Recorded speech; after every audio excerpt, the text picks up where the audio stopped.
fawr. Dwi'n Savannah Jones, yw eich cadeirydd am heno, a diolch yn fawr am eich ymunedd ynglyn â'r problemau technegol dyn ni wedi cael heno. Felly mae'r thema yma ar ddad-ariannu'r heddlu wedi sylfaenu ar nifer o ddadleuon pwysig ynglyn â dargyfeirio cyllid yr heddlu i mewn i wasanaethau eraill ar y sail bydd hynny'n arwain at gymunedau mwy diogel. Rydym yn edrych mlaen at sgwrs addysgiadol a fydd yn ein herio i feddwl am sut a beth fydd hyn yn olygu i Gymru annibynnol, sut felly dylai'r system gyfiawnder yng Nghymru newid. Mae gennym ni hwylyswr ar gyfer cyfieithu ar y pryd heno, gan fydd rhan fwyaf o'r trafodaeth y noson yn digwydd trwy'r Gymraeg. I'w ddefnyddio, bydd angen i chi clicio ar waelod y sgrin, ar chat a wedyn ar translation a dewis Saesneg. Mae cyfle i'r gynulleidfa i ofyn cwestiynau trwy'r blwch sgwrsio, a bydd gyda ni tua hanner awr i gynnal y rhain ar ôl cyfle i'r cyfranogwyr cyflwyno i barn a'i safbwyntiau. Mae'r cyfarfod heno, fel byddwch chi yn cael ei recordio, felly byddwch chi'n medru ei ailwylio. Yn ogystal, mae ffurflen ar gyfrestru diddordeb ar-lein i gadw fyny gyda digwyddiadau'r dyfodol fel yn trafod.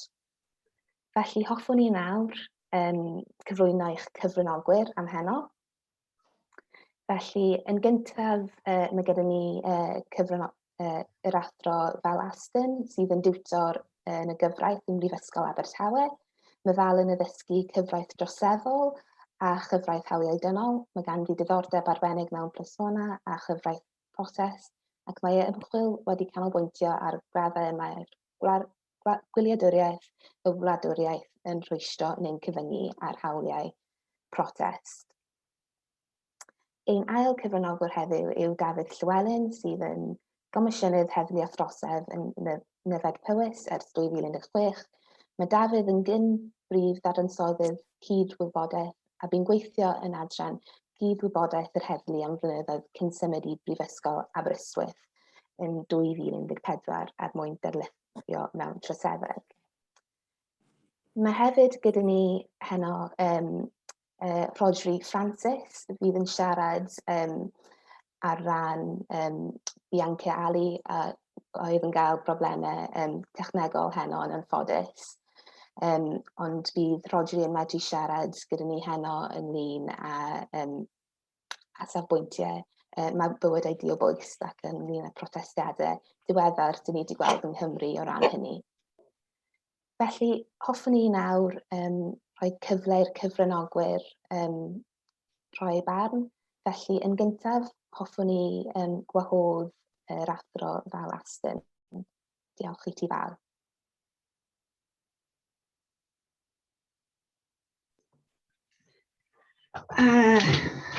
Good evening, and thanks for inviting me to this conversation. It's a truly important one, and I think what's really lovely, what you're doing, what's really important about tonight is this process of having a conversation, because these are difficult issues. There are not easy answers to what a criminal justice system should look like. There are the problems with policing have proven to be, over the decades, extremely intractable. It just so happens that I was reading a book which raised policing, issues of policing and justice and fairness from the 1980s. And what was extraordinary was how much those issues that were raised then resonated now, 40 years later. One of the issues that came up most prominently in this book, understandably being the 1980s, was political policing of public order, of industrial disputes and protests. And the criticism made most strongly was the issue here was not simply the potential for individual police officers to exceed their power, to act disproportionately. But criticisms of the very strategies that were used, in particular in terms of the policing of industrial disputes and of course the miners' strike in Wales.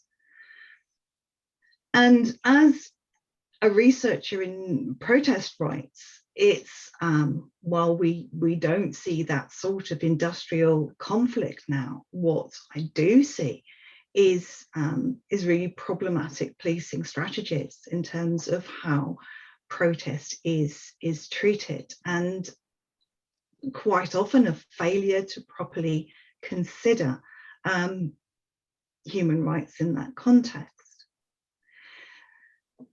In addition to that, there were a number of other concerns that were raised back in the 1980s. The militarization of police was one that came up when there were moves to create a specialist riot police, which was criticized as being quasi-military. And concerns about militarization of the police continue today through routine arming of police with CS gas, with tasers, and regular deployment of police armed with assault rifles and armoured cars. That level of militarization has become fairly normalised and is quite a retreat from the traditional concept of a constable as a citizen in uniform, and the Peel quote of police are the public and the public are the police. We have drifted a long way from that to having a law enforcement body which is fairly militarized in its nature. The other issue that was raised significantly, consistently in this book from the 80s was that of relationships with Black communities. I mean, this was prior to Macpherson reports, so there was no explicit mention of institutionalized racism, but it was quite clear that that is what was being referred to. And we should take time to reflect, perhaps, that it is disturbing that 40 years later we are having exactly the same discussions about gang culture stereotypes, disproportionate use of stop and search, the over-policing of Black communities and the underrepresentation of Black communities in the more positive aspects of criminal justice, that we don't really treat them sufficiently, or rather Black communities often feel that they are not recognised sufficiently as victims and over-recognised as criminals. And the final issue that arises is that of surveillance. Back in the 1980s was the start of using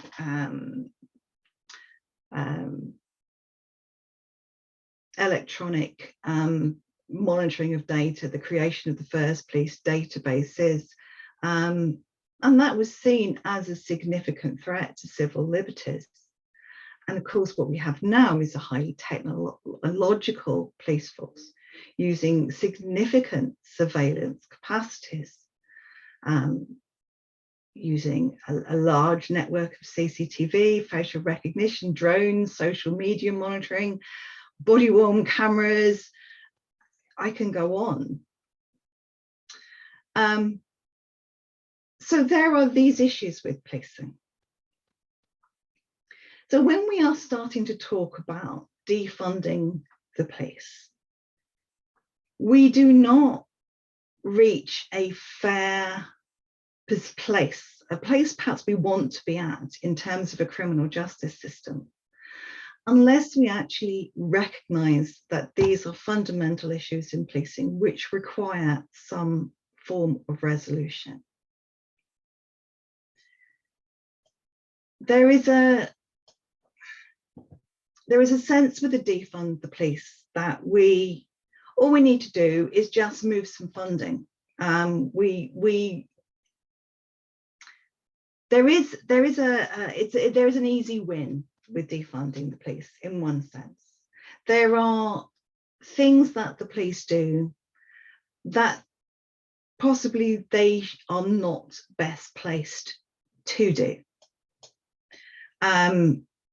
Years of declining public funding have often meant that the police are expected to step in to deal with issues that are not really policing issues.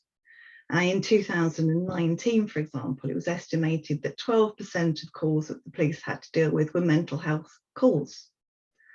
And of course, it's pertinent here to ask whether public money would be much better spent funding a public health response to those issues, rather than funding the police to do that role, a role that they were never really set up or trained or intended to play. And it's also pertinent to ask, and this is an important question that the defund the movement pushes us to ask, is whether policing and law enforcement are always the appropriate response to social problems. Investment in youth services, for example, may well create a better outcome in terms of knife crime than stop and search measures. And prohibition, be it of drugs, be it of sex work, is problematic. And there is very little evidence that prohibition creates the outcome that you want to have. There are other ways of altering behaviour, of changing behaviour, of supporting people with problems to resolve these issues that are not not the preserve of policing and law enforcement. And having that conversation, having an honest conversation about that is really important. And those things are good and fine, but they are not enough. If you really want to transform and reform the policing system, you have to address the central issue of power relationships. We need to go beyond merely issues of diverting money and who gets funded to do what and who is best placed to do what, to really rethink the relationship between police and the communities, between the police and those who are policed, between police and local authorities, and between police and central government.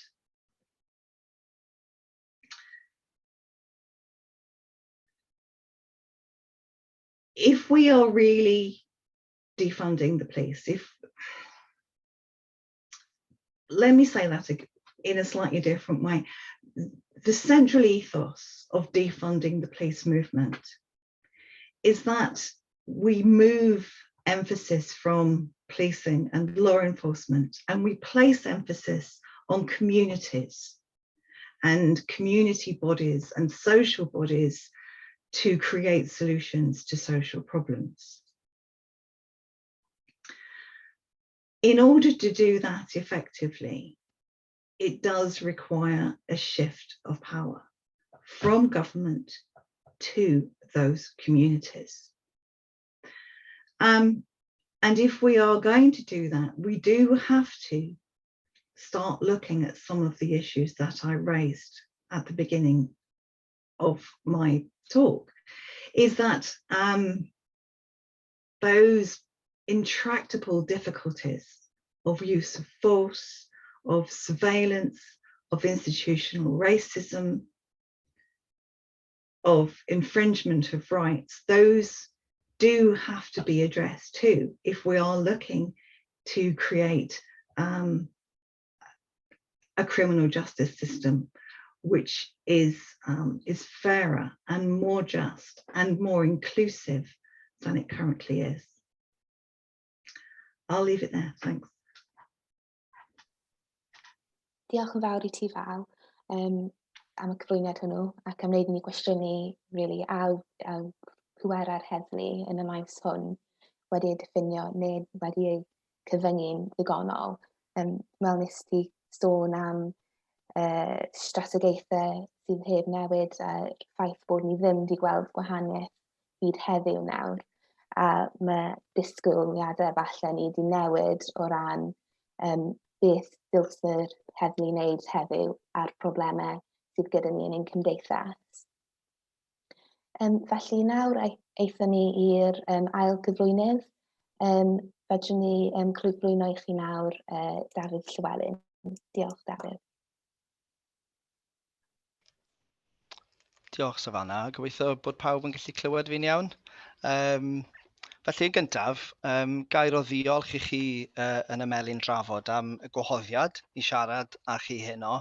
Ac eto, eich bod yn arwyddo fel oedd Fal yn sôn, mater sydd yn hynod o bwysig I ni yma yng Nghymru, ond hefyd ar draws gwledydd Prydain ac yn ehangach yn rhyngwladol. Mae hwn yn rhywbeth os 'yn ni'n edrych nôl ar y mudiad Black Lives Matter yn benodol, fe ddechreuodd yn America o ganlyniad I y ddigwyddiad erchyll marwolaeth George Floyd a wedyn sydd wedi esblygu a dod allan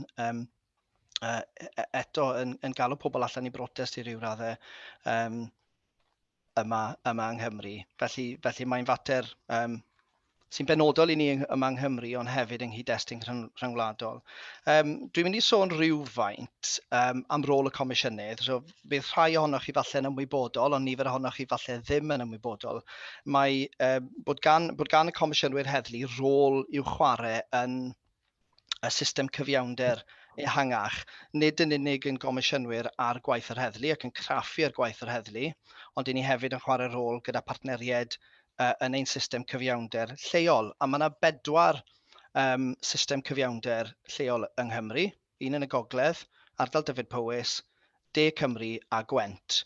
Ac wrth gwrs, fel Comisiynydd yn ardal Dyfed Powys, mae'r un yn wir gyda'r Comisiynydd eraill yng Nghymru, ni sy'n cadeirio yr cyfarfod hynny sydd â chynrychiolaeth o'r heddlu, ond hefyd yn bwysig ynglyn â'r gweithio mewn partneriaeth, y llysoedd, carchardai, gwasanaeth brawf o gwmpas y bwrdd, gwasanaeth Erlyn y Goron hefyd.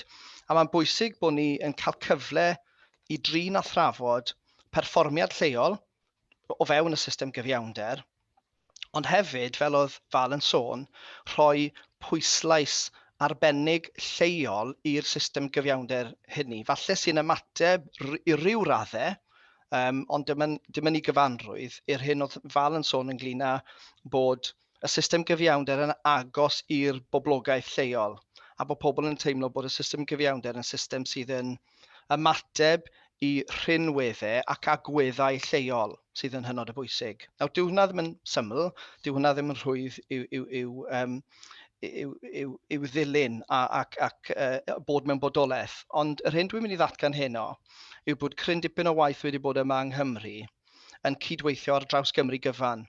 Ni wedi gosod ers nifer o flynyddoedd erbyn hyn, ond wedi adfywio bwrdd cyfiawnder dros Gymru gyfan, ble mae'r Comisiynydd yn eistedd o gwmpas y bwrdd fel fyddech chi'n disgwyl, ond pob un o'r asiantaethau nes I rhestru yn gynt hefyd yn eistedd ar draws lefel Cymru gyfan, Cymreig. Nawr, beth sy'n ddiddorol am y mudiad hynny, neu'r bwrdd hynny sydd wedi cael ei gosod, yw dyw'r bwrdd hynny ddim yn eistedd mewn unrhyw ddeddfwriaeth, neu does dim unrhyw sylfaen statudol i'r bwrdd cyfiawnder yng Nghymru. A ni'n cydweithio, gan ddefnyddio'r term Saesneg, with the use of goodwill. Mae'n ddibynnol ar y mudiadau hynny a'i arweinwyr I ddod at ei gilydd ar lefel Cymreig. Felly fydde ddim yn unrhyw sioc I neb sydd yn ymwybodol o'r y plaid wleidyddol dwi'n aelod ohono, bod fi'n mynd I ddatgan dwi'n teimlo fydde Cymru yn gwella o ran cael system cyfiawnder wedi datganoli yma yng Nghymru, a bod yr heddlu hefyd o ran y rheolaeth yn cael ei ddatganoli fod yn cael ei reolau o dan Llywodraeth Cymru. Ond mae rhaid egluro pam. A'r pam mawr yw Mae nifer o'r gweddau ni'n delio gyda o fewn cymuned, yr hyn oedd Fal yn sôn ynglyn â ble ni'n mynd i cytuno 100% bod yr heddlu nawr yn delio gyda digwyddiadau gellir ddisgrifio yn union syth, dim yr heddlu yw'r mudiad priodol neu'r gwasanaeth priodol i ddelio gyda'r digwyddiadau hynny, a gallwn ni eto ddefnyddio'r enghraifft o digwyddiadau iechyd meddwl, ni'n cytuno 100%. Ond mae yna gyfle wedyn, os mae e wedi datganoli dan Llywodraeth Cymru, bod yr arian sy'n mynd mewn i iechyd, yr arian sy'n mynd mewn i addysg ac ati yn gallu dod at ei gilydd. Felly fydden ni'n datgan heno, mae nid yn unig dad-ariannu'r heddlu sydd eisiau trafod, ond mae eisiau hefyd trafod yr holl mudiadau hynny sydd yn ymwneud ac ein cymdeithas ynglyn â ble dyn ni eisiau blaenoraethu'r arian na sydd yn mynd i'r holl mudiadau hynny. Dwi hefyd yn mynd i ddatgan bod nifer o'r sylwadau ynglyn â dad-ariannu i ryw raddau yn digwydd, a jyst i egluro hynny, yn enwedig gyda comisiynwyr ar y cae chwarae fel petai. Achos mae comisiynwyr heddlu yn gallu dod ychydig yn fwy arloesol i broblem, yn gallu dod â arian gwahanol a comisiynu gwasanaethau sydd ychydig yn fwy newydd, modern ag ati. A mae gyda ni nifer o enghreifftiau ble mae comisiynwyr yng Nghymru yn enwedig wedi bod yn arloesol ynglyn â ymyrraeth cynnar gyda y pobl ifanc yn enwedig ble ni wedi ariannu. Enghraifft, yn ardal Dyfed Powys, dwi wedi ariannu'n uniongyrchol 180,000 o bunnau i'r gwasanaethau ieuenctid yng Nghymru i sicrhau bod ni yn cael gwasanaeth gref, cryf, yn yr ochr atal trosedd ac ymyrraeth cynnar. Felly, i ni yn gallu bod yn arloesol a gallu defnyddio arian cyllid sydd wedi dod at yr heddlu i rhedeg gwasanaethau a dewis y dethol blaen i'n blaenoraethu'r arian hynny. Achos mae arian yr heddlu, mae rhyw 95% o'r cyllid yn mynd at y brif gwnstabl i rhedeg yr heddlu, mae'r arian na i gyd yn arian mae'r comisiynydd yn gyfrifol amdano. Felly mae yna gyfleon, falle yn y dyfodol, os yw'r gymuned a'r gymdeithas ehangach sydd yn ethol y comisiynnwyr, jyst i atgoffa chi o hynny, felly mae yna ddemocratiaeth ar waith, eisiau fwy o bwyslais ar gwahanol agweddau, megis plismona yn y gymuned, rhywbeth sydd yn flaenoriaeth mawr yn un ardal Dyfed Powys, fydd yr arian wedyn yn dilyn. Felly mae'n bwysig fod y comisiynydd yn gwrando ar y gymuned a'r gymdeithas yn lleol ac wedyn yn creu gwasanaethau sydd yn gweddu i'r gofynion hynny. Nawr, dwi hefyd eisiau just ymateb yn fyr iawn. Dwi ddim yn arbenigwr o bell ffordd ynglyn â hiliaeth sefydliadol, institutional racism, ond dwi wedi darllen dim adroddiad Macpherson i gyd, dwi'n ymwybodol o'r gwaith ath mewn i'r adroddiad hynny, ond mae hefyd adroddiad wedi bod 20 mlynedd yn ddiweddarach, hynny yw beth yw nawr y sefyllfa. A mae rhaid cydnabod, a mae hwn yn bwysig, a fi'n credu bod hwn yn dod nôl i'r pwynt oedd Fal yn sôn, ynglyn â'r cydnabyddiaeth a'r trafodaeth, mae rhaid cydnabod bod mwy o waith i'w wneud, a bod angen gwneud y gwaith hynny yn gynt ac i ryw raddau'n gryfach, felly blaenoraethu. A ni wedi, enghraifft, ar bwrdd cyfiawnder Cymru, sydd eto yn ailadrodd, ddim yn eistedd o fewn unrhyw sylfaen statudol, ond ni wedi dod at ein gilydd, a ni wedi blaenoraethu hiliaeth o fewn y system gyfiawnder fel rhan o'r blaenoraethu hynny. Byddwch chi ddim yn synnu fod trais yn erbyn y menywod hefyd yn flaenoriaeth i ni yma yng Nghymru. A eto yn gweddu wedyn nifer o flaenoraethau sydd gyda Llywodraeth Cymru. Felly chi'n gallu gweld sut mae'r bwrdd hynny yn hynod o bwysig ynglyn â siapio gwasanaethau, nid yn unig yr heddlu, ond gwasanaethau y mudiadau eraill sydd yn ymwneud â'r system gyfiawnder, sydd yn gymleth yn hynny o beth, achos mae nifer y chwaraewyr yn rhan o'r peth. Ond mae angen i ni, enghraifft, wneud mwy ynglyn â recriwtio mewn i'r heddlu. Mae'n enwedig allan o'r boblogaeth asiaidd ag ethnig lleiafrifol. Mae hwnna'n hynod o bwysig.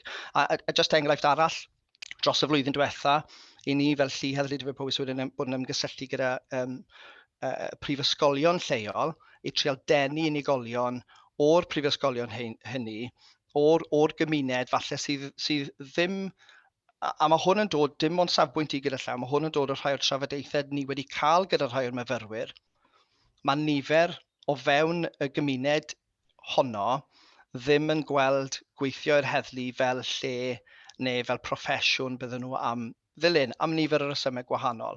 Wrth gwrs, mae'r cefndir, os ewch chi nôl i'r 80au ac yn fwy ddiweddar, sydd yn drist iawn, falle ddim yn helpu, ond mae rhaid sicrhau bod ni'n cael y trafodaeth hynny ac yn denu pobl mewn. Nawr, ffigurau bach yw'r rhain, ond yn yr grŵp recrwtio diwetha yn ardal Dyfed Powys, mae tua 20 yn dod mewn ar yr un pryd, a fi'n credu o ddeiti 3 neu 4 o'r 20 hynny yn unigolion oedd yn y boblogaeth y di-asiaidd neu ethnig lleiafrifol, sydd yn peth arbennig, ond mae rhaid sicrhau bod hwnna'n cynyddu ac yn cynyddu dros amser, felly bod yna trawstoriad sydd yn gweddu yn well i'r gymuned i ni'n gwasanaethu ar draws, nid yn unig heddlu Dyfed Powys, ble dwi'n gyfrifol am dal y llu gyfri ynglyn â'r blaenoriaethu hynny, ond hefyd yn De Cymru, Gwent a Gogledd Cymru, ac wrth gwrs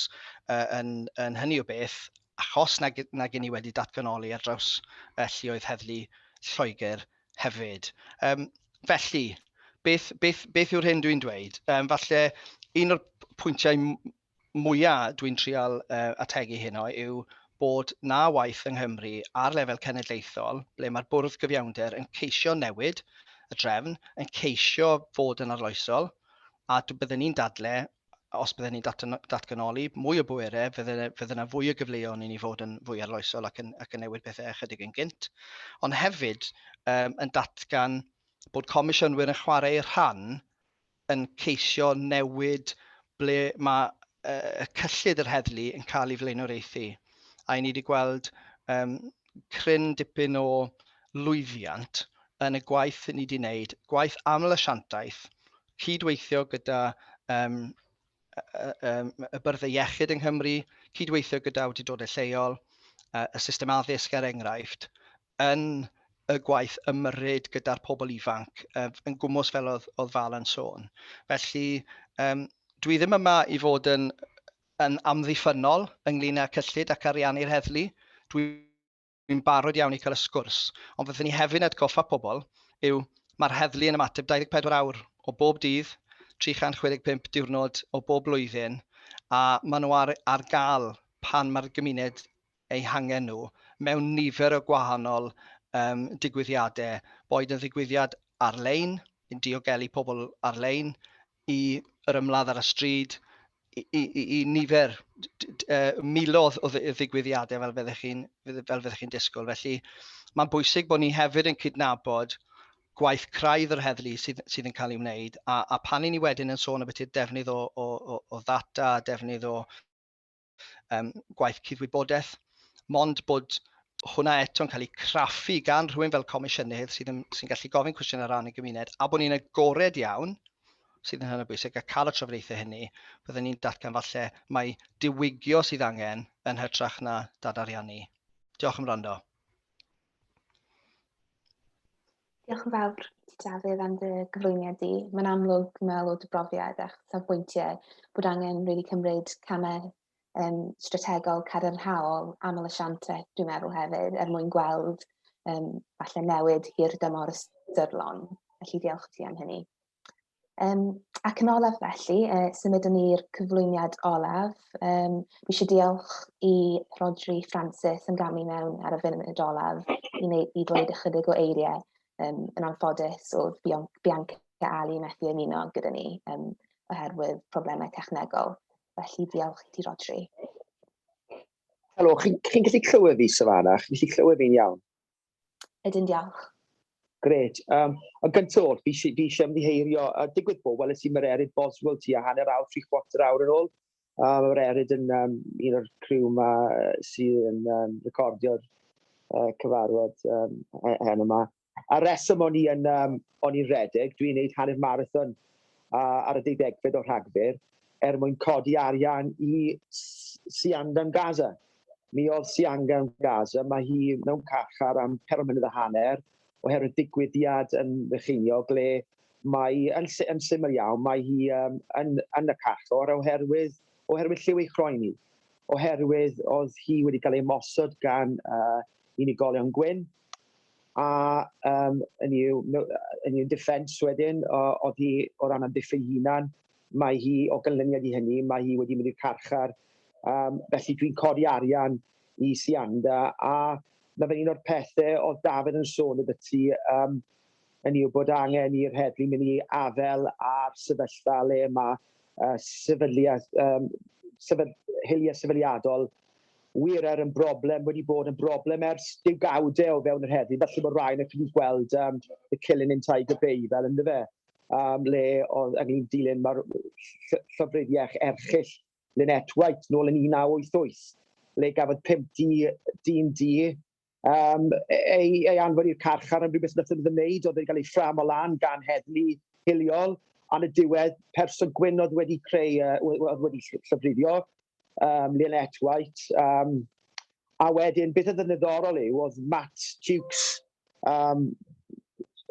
fe oedd y prif constable, hen prif constable heddlu De Cymru yn dweud bod pethau newid. Wel, ydy pethau newid, achos mae sefyllfaoedd le mae Siandan Gaza y carchar am ddiffyn ei hunan yn erbyn yn dilyn ymosodiad hiliol le mae hi oedd unig un diodd hynna, a mae wedi cael ei profi yn y llys, mi a gafodd Siandar y pêl, a mi brofwyd yn y llys bod y perpetrators wedi dweud celwyl iddyn nhw ddim ymosod ar Siandar, a mi oedd yr heddlu wedi gwrthod roi tystiolaeth, ddim wedi rhoi y tystiolaeth yn yr achos cyntaf, ond yr ail un wedi cynabod bod hi wedi cael ei mosod yno, bod yr elfen hiliol ddim wedi cael ei investigate o gwbl. Felly, mae'r broblem dal yna. Mae hwnna'n erchill o beth. Felly, y peth yw, mae fe, wrth gwrs, fi'n geleitholwr ynddo fe, dwi eisiau Cymru fod yn annibynnol, wrth gwrs, ond oedd i pethau mynd i newid jyst bod Cymru, bod yr heddlu'n dod jyst dan baredd Cymru. Dwi ddim yn meddwl bod e. Dwi'n meddwl bod angen sgwrs ynglyn â ddad-ariannu'r heddlu. Dwi ddim yn dweud, dwi ddim yn arbenigo'r hwn safanna. Dwi ddim yn arbenigo gwbl. Fi wedi cael yn gofyn mynd i'r olau i wneud, felly dim arbenigedd, ond beth ai sôn efo ti yw profi personol. A fe mae profiad ar diwedd y dydd, pan mae digon haws, pan mae rhywun yn dweud dad-ariannu heddlu nawr, mae hwnna'n peth stupid i ddweud. So mae hwnna'n sgwrs o fi chi siarad y rai bobl yn bod yn sili, ond diwedd y dydd, beth am gofyn i bobl o liw, mae pa maen nhw'n teimlo, eu teimlad yn nhw'r heddlu, pa maen nhw'n teimlo, na i ddefnyddio'r term abolish the police. Nawr, fi ddim yn dweud bod fi o blaid hwnna, neu darariad. Be fi'n dweud yw, pam mae bobl pobl o liw, yn teimlo hynny? Pam? Achos o diwedd y dydd ar y panel heddi, mae 3 o'n ni yn bobl, fi'n dwi'n berson gwyn bryntiedig, dwi ddim yn gwybod mae pobl o liw yn mynd trwyddo bob dydd, mae stop and searches yn digwydd, ni'n siarad yn ffrindig yn pyddynod. Pa oedd yn ifanc, pobl ifanc lan yn Gogledd Cymru yn nhw'n licio wacky backy fel ynddo fe. A wedyn y boes ifanc gwyn byth yn cael ei stopo, ond y boes di yn cael ei stopo trwy'r amser gan y heddlu. A mae'r un peth yn digwydd i dat heddi. Chi'n cael sefyllfaoedd nawr le, a fi'n gwneud bach o waith o ran stamp racism, yw barbwr yn Aberystwyth. Fe gafodd ei cwestiynu rhywun yn heddwas yn cerdded mewn i siop barbwr, tra bod e'n gweithio, a gofyn cwestiynau fe bod e'n aelod o ISIS. A hwn blynyddoedd yn ôl. Oedd e'n hollol erchill. A wedi hala i'w rhaid i gael fath o breakdown meddyliol. Dim ond misoedd yn ôl oedd hwn digwydd. Felly dyma beth yw effaith. Dyna beth yw effaith, mae Dafydd yn iawn i siarad i eich meddwl, ond beth sydd yn digwydd yw, mae hiliaeth sefydliadol yn digwydd o fewn y system gyfiawnder neu'n system anghyfiawnder. Mae ydych chi sefyllfa le oedd Mohammed Hassan lawr yn Gaerdydd, hynny yw, wedi dod nôl o orsaf heddlu gael ei restio, a wedi marw ar cyfer y plwyf. Beth sy'n digwydd? Beth sydd yn...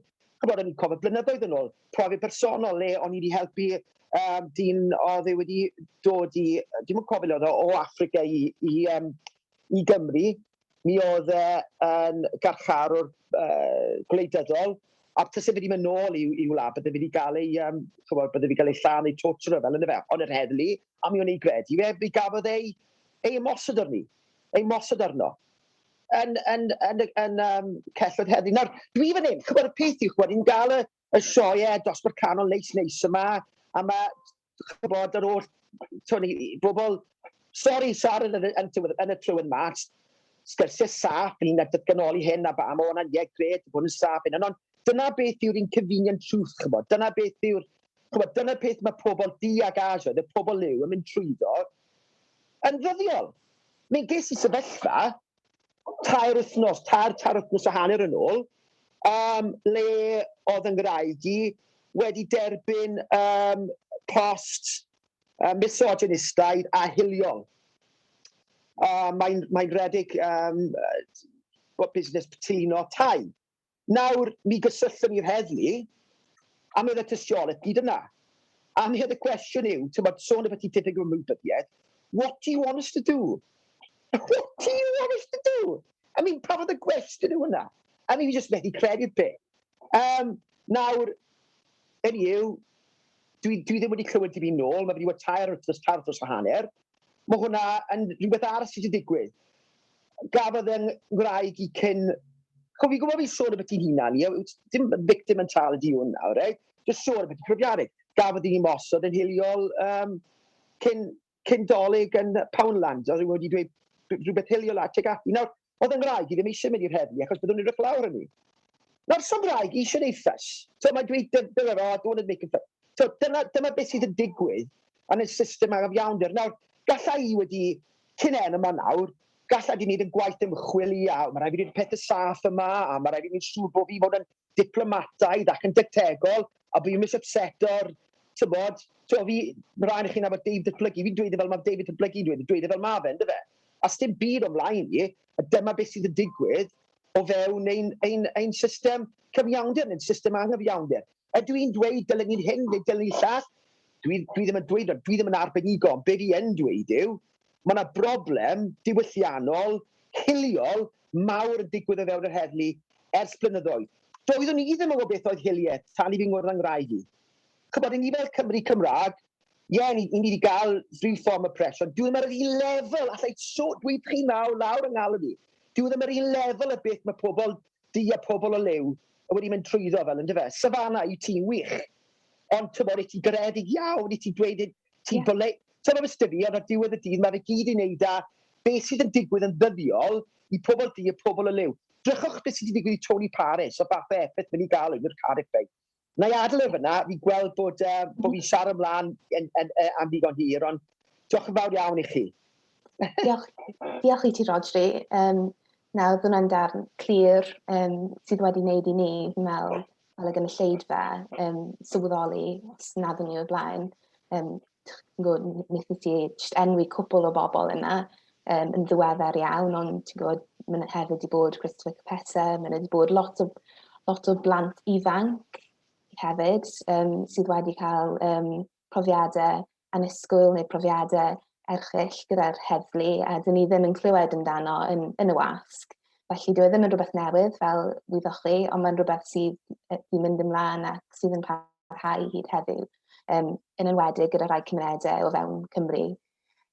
Felly, dwi wedi gweld bod ni wedi cael nifer o cwestiynau sy'n dod trwyddo, felly byddwn ni'n cychwyn gyda rheini yn nawr. Felly, y cwestiwn gyntaf, dyn ni wedi gael, mae hynny gan Ifor.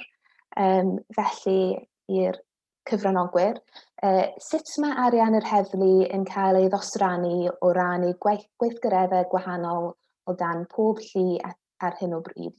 Enghraifft, plismona cymunedol, gweithgaredd, cefnogi menywod, recrwtio, costau swyddfa. Dwi'n meddwl falle Dafydd bysa hwn wedi cael ei anelu at y ti, os wedi ti esbonio i ni. Ie, wrth gwrs, dwi ddim yn cwestiwn ateb, syml i'w ateb yn anffodus, achos mae bob llu heddlu yn cael ei ariannu o ganlyniad i fformiwla sydd wedi dod allan o swyddfa gartref, a mae'n fformiwla eitha cymhleth. I wedi gwir rhyw 6-7 mlynedd yn ôl, ceisiwyd ail-greu y fformiwla, a just cyn bod nhw'n mynd yn fyw gyda'r fformula newydd, nath nhw sylweddoli bod na wall yn y fformula, felly maen nhw wedi eto osgoi newid y fformula sydd gyda ni, ond mae bob lly'n cael ei ariannu'n wahanol, mae'n rhannol i wneud y boblogaeth, mae'n rhannol i wneud gyda nifer o tafarndai o fewn 1 milltir sgwâr sydd mewn llu, enghraifft, felly mae'r ochr hynny o fewn gymleth. Beth sy'n hynod o bwysig fi'n credu yw gwrandawyr hyn o i ddeall bod 100% o arian lluoedd Cymru yn enwedig, o ddeiti, yn dod o'r treiddalwyr lleol. Felly, dyn ni ddim yn ddibynnol, dim ond yn ddibynnol ar y trysorlus yn Llundain neu'r swyddfa gartref am yr arian. Mae dros 100% fel mae'n digwydd erbyn hyn yn dod o'r traeth cyngor lleol, felly treiddalwyr sy'n talu am yr arian. O ran fel mae'r arian wedyn cael ei dyrannu allan i adnoddau gwahanol, fel o'n i'n sôn yn gynt, mae'r comisiynydd yn gosod y blaenoraethau, a wedyn mae hwnna'n arwain y prif gwnstabl wedyn i flaenoraethu'r arian yna mewn modd gwahanol. Bydd ddim yn unrhyw syndod i chi, enghraifft, fod fwy o arian yn cael ei wario ar plismona gemau pêl-drod, wedwn ni enghraifft, yn De Cymru, achos mae gyda nhw clwb pêl-drod Caerdydd ac Abertawe, nag yw yn ardal Dyfed Powys, achos bod Engred, Dilyn Cyfyrddin a Aberystwyth a nifer o dîmau eraill sydd yn ardal Dyfed Powys sydd yn chwarae yng Nghyngrair Cymru, dyw e ddim yr un raddfa. Felly, ryw raddau, mae'n ddibynnol ar yr hyn sydd yn digwydd yn lleol, ond yn y pen draw, y comisiynydd sy'n arwain o ran y strategaeth, a wedyn y prif gwnstabl sydd yn dyrannu yr arian i'r agweddau gwahanol o ganlyniad i hynny. Yr un peth sydd ychydig yn wahanol yw mae'r comisiynydd yn comisiynu gwasanaethau, a mae lan i fi fel comisiynydd i gwasanaethau rhoi arian mewn i gwasanaethau gwahanol, felly mae'n gallu cael ei rannu mewn ffyrdd gwahanol. Felly oedd hwnna'n ffordd hirwyntog iawn i ddweud bod e'n gymleth, ond hefyd bod e'n wahanol ym mhob ardal. Sori. Na, diolch i ti, Dafydd, oedd hwnna'n glir iawn. Diolch. Cwestiwn arall. A'n wir i feddwl mae rheswm y sefydlwyd yr heddlu yn wreiddiol oedd i amddiffyn buddiannau pobl ac eiddo. Onid yw hynny'n codi'r cwestiwn a ddylid sefydlu system hollol wahanol mewn Cymru annibynnol, sef system sy'n amddiffyn y bobl fwyaf fregus. Felly, Fal, dwi ddim yn siŵr os ydych chi eisiau dod mewn yn gyntaf ar hyn?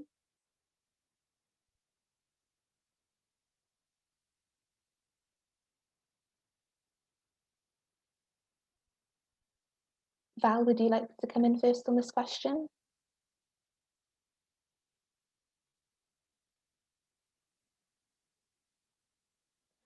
I think we may have lost Val at the moment. David, would you like to come in? Os yw Val wedi rhewi. Mae Val nôl, fi'n credu. Oh, sorry. Well, the history of the place is fascinating and hugely pertinent here, because what happened in 1829 with the Metropolitan Police Act is that control of policing passed from local watch committees, local authorities to the centre, to government, to, in effect, the Home Secretary. And one of the reasons that this happened was that the localised sort of fairly ad hoc systems that had grown up around policing, particularly in the cities, had proven to be pretty hopeless at dealing with industrial unrest and public order scenarios. I was trying to find it earlier. I've got a lovely little quote from a mill owner who rants and raves in 1825 that he's the police were, you know, the local constables were no good in coming to protect his property from the strikers at his door. So yes, there was a significant role for the new police in protecting the property of the industrial classes. But what's really, I think, important in terms of defunding the police is this transition between a local, highly accountable to the locality police force, where police were so entrenched, were part of the community, and one which is more centralised and where you have strategy and practices being determined at a distance by chief constables, by home secretaries. And that is such a difference in terms of power. And it comes back to where I was saying about, it's not just a question of funding. It's not just a question of determining where the funding of the police goes. It's a question of determining what your power relationships are between the police and the communities that are being policed, and how much say they have in the way that they are being policed. And that is a critical element to defund the police.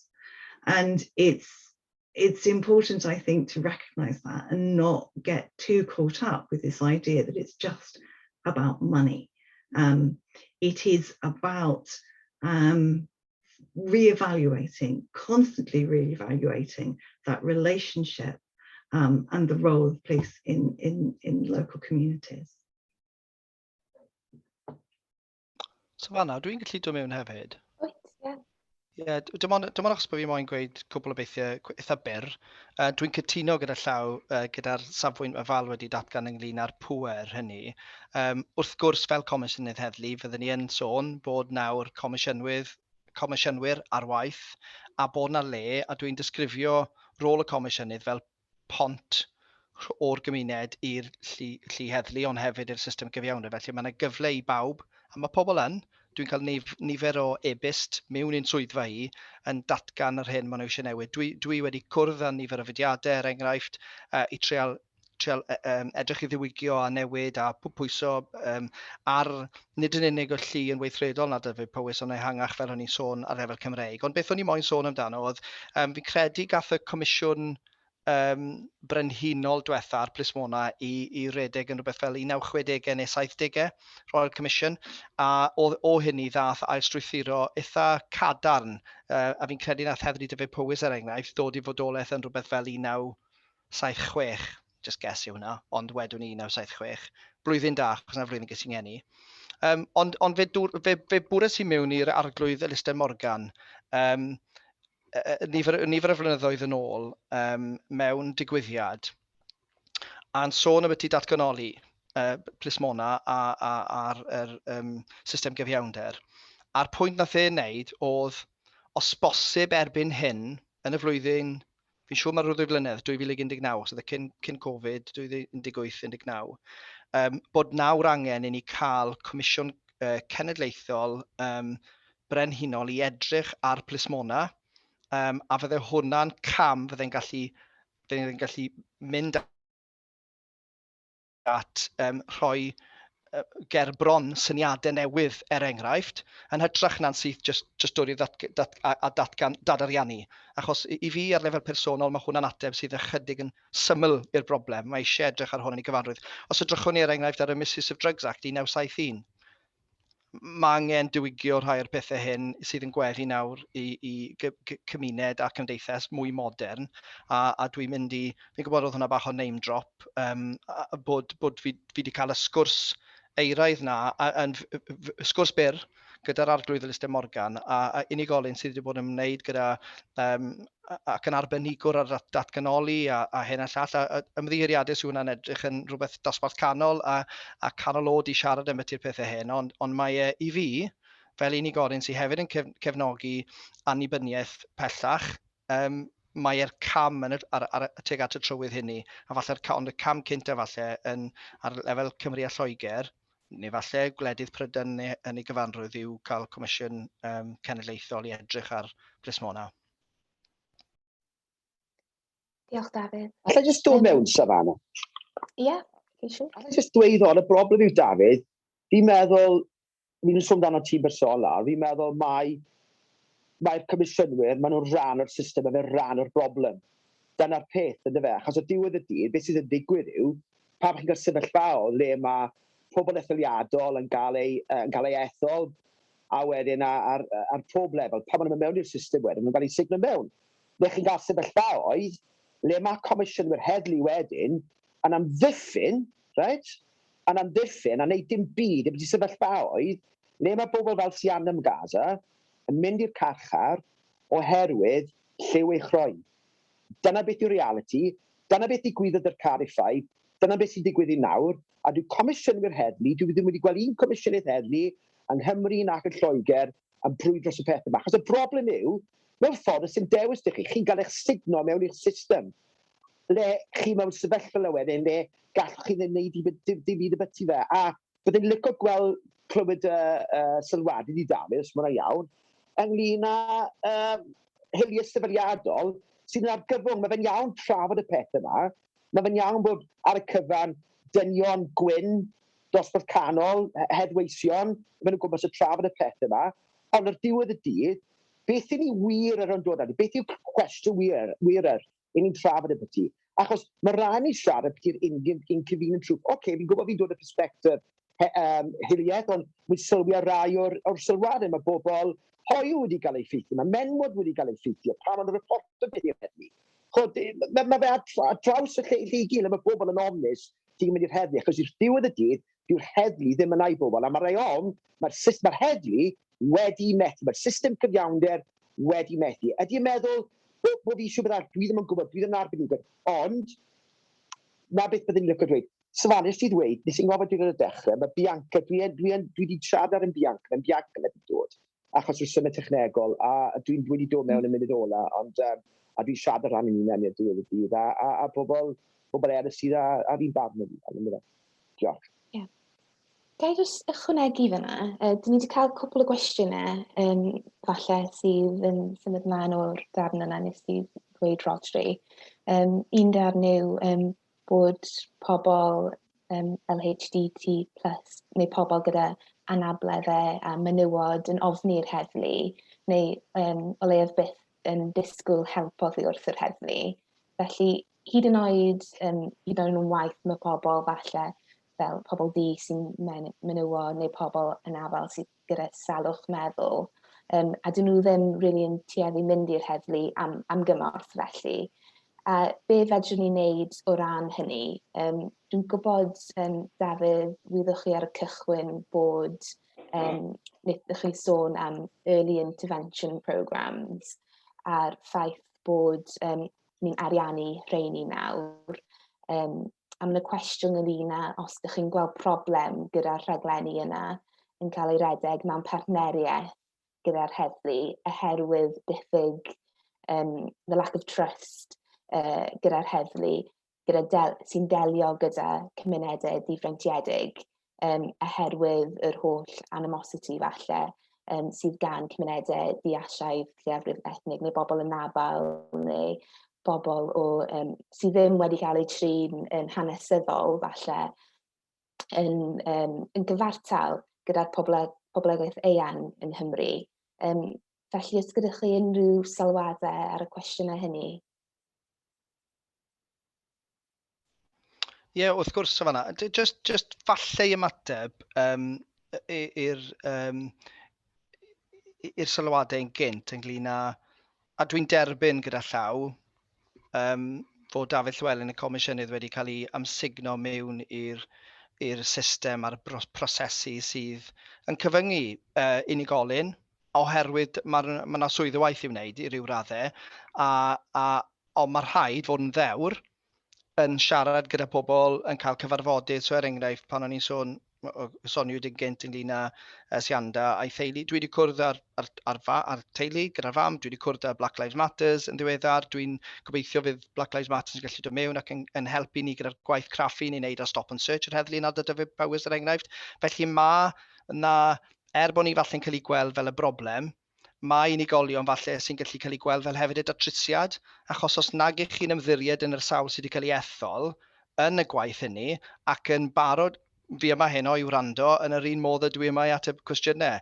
Os dwi'n gallu cael yr sgwrs yna gyda pobl sydd yn teimlo bod nhw ddim yn cael eu llais wedi clywed, allai sicrhau i chi fydd y sefyllfa yn newid dros amser. Mae'n mynd i gymryd rhywfaint o amser, achos dim ond edrych nôl fel o'n i'n sôn, fel oedd Val yn sôn ar y dechrau ynglyn â adroddiad Macpherson. I ni'n mynd nôl degawdau, ond beth o'n i'n trial datgan yn gynt, dwi wedi bod yn y swydd ys 2016, felly mae rhyw 5 mlynedd, mae'r gwaith i ni'n neud fel y bwrdd cyfiawnder yng Nghymru yn ceisio fod yn chydig yn fwy arloesol ac yn fwy cyflym yn ymateb. Falle yw'r peth i ddatgan a beth i ddweud. Ynglyn â unigolion yn teimlo nag yn nhw'n cael ei gwrando, mae hwnna'n broblem ym mhob agwedd o bywyd. I ni sôn â unigolion sydd gyda maen nhw'n unigolion sydd yn lleiafrif o fewn y gymuned, felly mae rhai bron y bod rhoi fwy o bwyslais ar gwrando ar y llais hynny os mae'n dod o unigolion sy'n broblem. Ond o ran fel i ni'n ymdrin a torri lawr yr rhwystrau hynny, i fi yn bersonol, mae gwaith plismona yn y gymuned yw e, a gwaith plismona mewn ysgolion, ble dwi'n barod iawn i cydnabod buddsoddiad Llywodraeth Cymru yn hyn o beth, ble maen nhw'n ariannu, maen nhw wedi ychwanegu'r arian sydd wedi dod mewn i'r Police Community Support Officers. Draws Cymru gyfa, mae yna 100 ychwanegol o Police Community Support Officers, ond yn bellach na hynny, maen nhw'n ariannu swyddogion heddlu sy'n gweithio mewn ysgolion. A mae siarad gyda pobl yn yr ysgolion yn hynod o bwysig, a siarad a trin y trafod fel bron y bod ar lefel pobl ifanc yn hytrach na cael ei gweld fel yr heddlu sydd yn gwisgo'r lifrau ag ati. Mae'n bwysig bod yr heddlu mewn yn yr ysgolion yn y gymuned yn weledol ac ar gael. Felly dwi ddim yn rhwydd i ni'n ceisio hefyd i cael negeseuon allan i bobl i ymddiried trwy ymateb ar-lein. Ni wedi gwneud tipyn yn ddiweddar i sicrhau bod pobl ar Facebook a Twitter yn gallu mynd at yr heddlu ac yn gallu yn union syth cael ymateb. A dyna'r buddsoddiad dwi wedi wneud dros y flwyddyn diwetha, i ceisio ariannu hwnna chydig yn fwy i wneud a'n ddrwg 'da fi'n troi'n Saesneg, ond policing service which is accessible, visible and accessible within the community. A mae rhaid i fi weid, falle dros yr 10 diwetha, i ni wedi bod mewn sefyllfa ble mae'r lluoedd heddlu am nifer o resymau gwahanol wedi bod yn cilio mas o'r gymuned, neu wedi bod yn gwneud yn anoddach i bobl i gysylltu gyda'r heddlu, gyda'r llu, felly ni'n trial newid hynny. Ond fi'n gweud un tipyn heno, mae'n ddrwg 'da fi, ond mae'n mynd i gymeryd amser. Ond, ar lefel personol, mae'n dibynnu ar pobl angerddol fel y criw sydd yn gwrando ar y sgwrsiau yma heno, fel y sawl sydd wedi siarad, i dylanwadu ar rhywun fel fi fel comisiynydd. Mae'n rhaid i chi siarad a sicrhau, os nag yw'r comisiynydd eraill yn gwrando, bod chi'n dal nhw i gyfri trwy sôn am y ffaith nag i chi wedi cael cyfarfod gyda nhw, bod nhw ddim wedi dod i siarad â chi, achos dwi'n barod iawn i siarad â pawb a trial gweithio gyda pawb. Diolch am sylwadau yn y Dafydd. Dwi wedi gweld bod i'n rhedeg bach dros amser, felly nawn ni jyst cymryd un cwestiwn olaf a wedyn sylwadau i gloi, os mae hynny'n iawn. Felly, cwestiwn i'r holl cyfranogwyr falle yw hwn. In an independent Wales where hopefully we can do things better than the failed British state, especially under Prime Minister Johnson, what do the panel hope would be the work of a properly funded police day to day? Felly, Val, would you like to start on this one? I think this is a wonderful question because it really gets to the heart of it, wasn't it? What do we want? What do we want from our police? And that's a really, really difficult question. We all want to be safe. I think that's the first thing. and we want a police force that will keep us safe. The difficulty is that, as a number of people have flagged up, for many communities, policing doesn't deliver that. It doesn't deliver safety. In many cases, it delivers threat, or it is something that people simply try to avoid. I think what we need to try and reimagine is not what the police do, but who the police are and what that relationship is. Rather than, hey, look, these are the cops, this is what they do, they come in here and they police us. We need to start thinking about what that relationship should really be. And I'm not talking about just, oh, let's work with the community, that sort of rhetoric which we've had for many, many years, which really doesn't deliver anything. I've heard this for a long time. Yes, we work with the community. It tends to be a nice way of saying we work with selected parts of the community, and we work with the community in the expectation that the community is going to do what we want. And that's what I think has to change. We need to start reimagining what it is to be safe in your community, what we need to be safe in our communities. And I think that's a difficult question. It's not one I can answer now. I think that's one that we need to debate and discuss and listen. And I think policed communities need to contribute to that discussion in terms of what they want and what they need. Diolch fel, hwnna'n ddefnyddiol iawn I wneud I ni feddwl really be hoffwn ni weld a be fedrwn ni gweld yn newid falle. Mae yna sylwad gan yn y chat gan Patrick, dwi jyst eisiau darllen allan cyn gofyn barn Rodri. So the 1999 Macpherson report labelled the police as institutionally racist. Clearly nothing has changed. If we look at the Mohammed Hassan killing, the Muhammad Bashir killing, the case of Sianda Nyanza, and the fact that David Powers police are 5 times more likely to stop and search you if you're black. The police cannot be reformed, and they are embedded in the state, so they should be abolished. And that statement I've just read out there is Bianca Ali's position, who unfortunately was not able to be with us this evening. But Rodri, would you like to come in now just to provide your final remark? Yeah, thanks to Patrick to remind me of that, because that was in 1999. 1999, it was labelled as institutionally racist. Now it's 2021, 22 years. Things have changed. Things have got worse. Things have got worse. And what is going to happen, because I siarad yn Saesneg yn nes, mae'n iawn, os fi eisiau bobl, eisiau mam Sian y clywed this, mae'n clywed. What has changed, what is going to change? And if you talk, even I believe in independence for Wales, but at the end of the day, if we've got to have these nice, safe conversations, what is the point of the police, What is the point of the police if we don't have these inconvenient, the uncomfortable conversations that is so important to ensure that, we live in a safe community. And I think Bianca's position should be discussed. I think at the end of the day, as I said, I'm a white person. I don't know, somebody's black or Asian, what they're going through. My wife's friend last year, she stopped 3 times. She's Asian, 3 times by the police in a week. And they weren't very pleasant. What do people like that feel about the police? So it's about asking people like that. And, and it's about, if you are in a situation, and I agree with David that we want independence for Wales, Cant Cytino.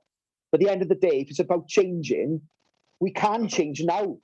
We can change now. So we what you said, David, and I'll be honest with you, I commend you that you have spoken You know, you're different to the other commissioners, maybe. I can't see Alan Michael talking to Black Lives Matter and people like that. But you have, and I commend you for that. But the truth and honest fact is, since then, and I say this with love and compassion, nothing has changed. Nothing has changed. Siander is still rotting in jail. It's still a few days ago, her sister, who's 10 years old, was crying out for her sister because she's in jail. She's in jail for defending herself in a racist attack. She's not guilty. She hasn't done anything wrong. That's all she. If she was a white person, it'd be completely different. That is what's happening. And what I'm telling you, what I'm asking you, predatory now, David, and I say this with love and compassion, if you are the commissioner and you could do something, please, please, please, please, please help Siander. Do something about it. In the second case, if you look over the second case, it clearly stated that the prosecutors lied, right? And the police did not provide the evidence where Siander was racially attacked, right? And she was beaten up. And will you please, gallu di please, neu with the byti, fi'n erfyn yn y tŷ. Mae bobl yn dioddef. Black people, people of colour are suffering. People like Sian and Gaza's family are suffering as a result of institutional racism. And David, I plead with you, you're the commissioner, you're in Dyfed Powers Police, please do something about it. If you want a Welsh independence, it's about attitude, and let's do it now. No, wait, do it now. And I say that with little passion. Diolch yn fawr i ti. Diolch i ti, Rodri, am hynny. David, si esgoffa ti o'r cwestiwn nes ti ofyn ar y gychwyn. What do the panel hope would be the work of a properly funded police day to day? So wedyn ti jyst rhoi munud i gynnal dy safbwynt i ni. Diolch. Iawn. Just ymateb yn gyflym iawn i Rodri, just i ddweud, wrth gwrs fydden ni'n barod iawn i wneud beth dwi'n gallu wneud efo yn pwerau, ond just i hefyd bobl i sylweddoli, fel Comisiynydd Heddlu, does dim pwerau sydd yn mynd mewn i'r llysoedd a yr hyn sydd wedi digwydd yn y llysoedd gyda fi ar lefel personol, ond dwi'n barod iawn i gario ymlaen i siarad ac lobio ag ati yn y cyfnod nesaf hyn. Dwi'n addo hynny i ti, Rodri, iawn. Ond just i ddod nôl i'r cwestiwn, fi'n credu nath Fal taro'r hoelen ar ei phen, achos os ydyn ni'n dod nôl i beth ni eisiau'r heddlu wneud, byddwn ni'n dod lan gyda fi'n credu 95% neu 99% o'r hynny yw, mae'r heddlu yn ymateb i gyfraith y wlad. Hynny yw, maen nhw'n sicrhau bod pobl yn dilyn ac yn ymddwyn o fewn cyffiniau gyfraith y wlad. Felly fi ddim yn siŵr os ydyn ni'n newid hwnna'n hanfodol ynglyn â beth yw swyddogaeth craidd yr heddlu, beth falle sy'n ehangach na hynny, fel alledd yr heddlu newid. A fel eto yn llygad i lle yn sôn am y pwy yw'r heddlu. Felly os wedyn edrychwn ni ar y degawd diwetha, mae yna twf aruthrol o'r nifer o fenywod sydd nawr yn heddweision. Mae hwnna'n peth arbennig. Ni'n dod nawr mewn i sefyllfa ble pan dwi'n wneud sgyrsiau gyda'r recruits newydd, yn aml, mae mwy nag hanner yr ystafell yn fenywod sydd yn arbennig, achos wrth gwrs mae gwedd ac agwedd ymhellach yr llu yn mynd i newid dros amser. Felly mae rhaid i ni, fel o'n i'n sôn yn gynt, sicrhau bod ni'n ymgysylltu gyda'r gymuned, bod ni'n sicrhau bod ni'n cael pobl sydd eisiau dod trwy'r drws i ddod fel rhan o'r llu, a dros cyfnod bod ni'n edrych i newid gwedd ac agwedd mewnol yr heddlu yn unigol, ond hefyd dod nôl i'r safbwynt ynglyn â hiliaeth sefydliadol, nid gweud bod bob heddwas o fewn y llu yn hiliol yw'r datganiad hynny. Dim dyna beth mae hiliaeth sefydliadol yn datgan, ond datgan fod y systemau, y prosesu, yr holl cyfundrem fel petai yn cyflawni yn y pen draw allbwn, outputs, sydd yn hiliol. A mae rhaid derbyn hynny, derbyn yn y lle cynta, cydnabod hynny, a wedyn edrych i newid y sefyllfa. A newid y sefyllfa yn ymfarn ni, dod nôl i'r pwynt oedd Fal yn wneud, oedd sicrhau bod pwy yw'r heddlu yn newid, a bod ni'n recrwtio pobl addas ac o carfannau eang o fewn ein cymdeithas mewn i'r lluoedd. Diolch. Diolch i ti, Dafydd. Dwi'n meddwl mae'n cyfranogwyr i gyd really wedi tynnu sylwedd y heriau sydd yn wynebu a cynnig datrysiadau neu esiample o ble fedrwn ni wneud yn well. A maen nhw wedi rhoi digon o i ni feddwl amdano mwyn deall be fedr'r heddlu wneud ynglyn â'r heriau strwythurol sydd yn wynebu ni. Hoffwn i ddiolch i'n cyfranogwyr am rannu'r barn a'i safbwyntiau gyda ni ac yn addysgu ni mwyn lliwio ein barn ni heno. Hoffwn hefyd diolch i chi gyd fel y gynulleidfa i ymuno â ni heno ar y pwnc pwysig yma ac yn eich cwestiynau. Diolch yn fawr i chi gyd am osweithau i chi.